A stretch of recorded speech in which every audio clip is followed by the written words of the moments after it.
did you do with your few hours of digital downtime? Well, there's definitely no space to rest for Facebook's employees. Tech buffs believe there was a problem with the company's domain name system. Think of that as the internet's large phone book, and essentially we couldn't find the address. Our resident tech guru and the host of our show, Stuff, Toby Shapshank, can probably explain it a lot better. Toby, I tried to go online to understand what was going on. Configuration, DNS, BGP, so many acronyms. I was confused. Please demystify this for us. What happened? Sure. So the phone book is a good explanation of what it is, because that's really what happened. The internet phone book kind of got lost, or put it another way, the internet's Google Maps got lost. That didn't know how to get there, and that was where the problem came about, which is that people couldn't connect to the servers that supply access to Facebook, WhatsApp, Instagram, Facebook Messenger. It's a technical problem that happens from time to time. Sometimes it's the big cloud hosting companies. This happened earlier this year. Sometimes it's a company like Facebook. But basically what it does is show us just how, unfortunately, we are so tied to the one or two massive technology companies, and if they go down, we go down. It was about 6 hours yesterday. Annika, I heard you were staring at it. Luckily, well, for me, it happened during bath time and bedtime with my son, so I didn't actually notice until I started getting SMSs, good old SMSs, and good old phone calls from people saying what's going on.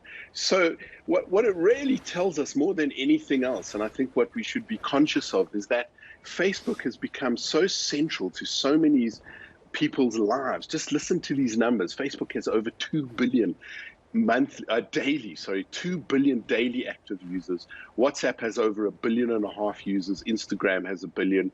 Facebook Messenger has over 1 billion. And that's about 3 billion people who use Facebook services. This is the same company that has time and again shown us that it simply doesn't care about us, its customers. It cares about its bottom line. And as we've seen, I mean, it was a bit of a perfect storm, wasn't it? Because on Sunday night, or very late at night for us, the 60 Minutes investigative program had the whistleblower, Frances Haugen, who has released all of these tens of thousands of documents. She gave them to the Wall Street Journal, she gave them to the Securities Exchange, the SEC, and she's given them to US lawmakers.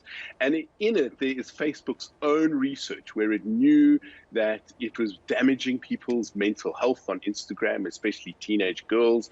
It was doing all sorts of dangerous things. Facebook knew, Mark Zuckerberg knew, and they didn't do anything about it. So I think it might have been 6 hours of no cat videos and no, you had to go to TikTok and watch the pool cleaning videos. I don't know if you know, that's the thing this week. And that seems like, well, a bit of an inconvenience for people's communications, but actually a lot of people run their businesses. They run their businesses using Instagram or Facebook or WhatsApp. WhatsApp is now a way to communicate. My communication about the COVID vaccine, for instance, has been via the health department's chat bot in WhatsApp.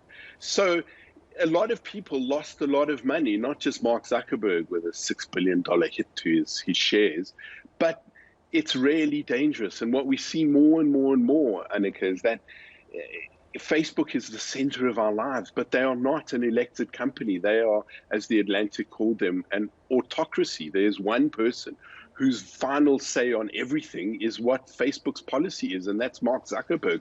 We know that Donald Trump's was they were going to suspend him, they were going to pull down some of his posts, and Mark Zuckerberg overrode them. So we now know that Facebook is the Mark Zuckerberg company, and the real issue, as far as we should be worried about, is not only does Facebook not care about our privacy and our mental health, as we now know in such excruciating detail, and there's some hearings with Frances Haugen at Congress in America, which will be very late tonight, and even more is going to come out of that. And basically what we've got is a situation where one company, unelected officials, have control over so much of the world's democracy and our communication. It's a terrifying thought. Toby, you've spoken a lot about this monopoly that Facebook has. So what do we need to do to dismantle that monopoly? And were there any big winners yesterday when Instagram and WhatsApp weren't available? Did we see any other companies pick up users and start to gain some traction?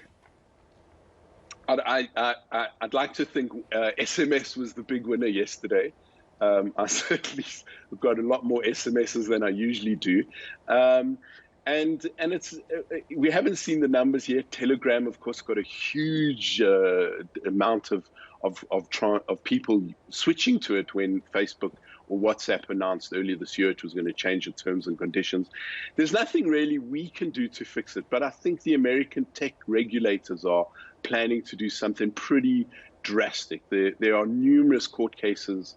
The FTC, the Federal Trade Commission, has refiled it. The new head of that is I think she's 34. She's a really brilliant woman who's an academic and an activist about social media and these kinds of monopolies.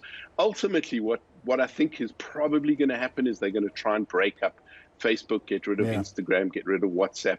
I would very happy. Remember WhatsApp you bought for $1, right? When you first got WhatsApp, you paid $1. 1.5 billion people, if they each paid $1 a year, that's a $1.5 billion a year business. If only half of them paid, that's a $700 million business. So happily, we should pay for these services. Toby, can I chime in here with a quick question, please? Sure. My name is Annika Larson and I'm an addict, and I realized that last night, that I walk around with this phone on all the time, and it probably goes back to reporting days where we used to have to keep our phone on 24 hours and our bosses would phone us at all hours of the night to check that our phones were on. Yes. So there is some throwback from then.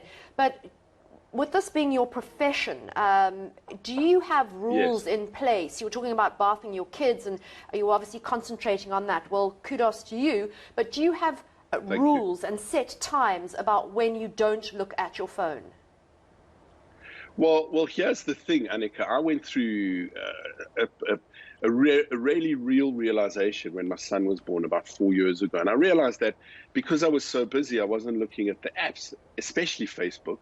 And what Facebook started doing, instead of sending me notifications that were meaningful, so-and-so I know has done this, so they would just start sending me any kind of notifications to get me back in the app. And that's when I realized how dangerous it was. So first I turned off the notifications. After a couple of months, I just deleted Facebook, Instagram. I have no social media apps on my phone except for Twitter, but I only look at Twitter in very specific terms and times. If I'm looking at my phone, I'm not looking at social media. And a lot of people have done that. They've looked at it and gone, what a great idea. So if I'm reading on my phone, I'm reading an article, I'm reading something meaningful. I'm not reading this never-ending waterfall of what people say and do and how. So that's my personal thing. The other thing I do, Annika, is that on weekends, I do digital Shabbos. Unfortunately, I'm going to have to cut you short because we need to move on to the next story. But thank you so much for your time. And Annika Larson's going to go on a detox immediately. Toby Shapshank, our regular tech expert.